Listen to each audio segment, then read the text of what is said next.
Gypsy Rose's life after prison has taken a shocking turn, revealing the challenges and complexities she faces as she navigates freedom after being incarcerated. Following her involvement in the tragic events surrounding Dee Blanchard's murder, Gypsy Rose has been thrust into the public spotlight, with many scrutinizing her actions and choices. One aspect that stands out is Gypsy Rose's legal constraints and the pressure to adhere to certain narratives to avoid further legal repercussions. The description touches on the delicate balance she must maintain in discussing her past, as admitting certain details could potentially lead to her returning to jail. This underscores the gravity of the situation and the need for sensitivity and understanding when discussing her experiences. She's like, Gypsy, help me. And to this day, I can't get that out of my head. That I had to agree to let him meet. My mother and I had planned to watch a movie. Nick had told me that I should tell her that I love her. I gave her a big hug. I remember her telling me, what's that for? I'm not dead yet. It was so ironic. I went back to her bedroom and I cried. A part of me didn't want to go through with it. I hugged her pillow.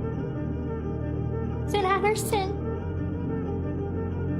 And then after that, we put the movie in and we started watching the movie. About 2 hours later, Nick texts me that he's at the hotel. And at this point, she's fallen asleep. And so I text him that she's asleep. So he takes a cab over to my house. He arrives at the house. And the first thing he tells me upon entering is, the is dead. He said, get your effing ass in the bathroom now. I get down on the ground and I cover my ears and I hear her wake up and I hear screaming and banging. It stopped for a moment and so I uncovered my ears. And that's when I hear her call my name. And she's like, Gypsy, help me. And I wanted to help her, but I don't. I just sit there. I don't do anything. I just sit there. And then I hear her screaming again. And then there was one sharp scream, and then it was over. It was silence. I didn't hear anything. I didn't do anything. Just go back to that moment in time. Yeah, there's so many moments in time that I wish I could go back to. But there was still a point that she didn't have to die. And I wish I could have stopped it. Nick came to the bathroom door. He was holding the knife. I was completely dissociated from what was happening. It was like it was a bad dream. Nick commanded me to be naked. And then the command that because I didn't let him, my mother,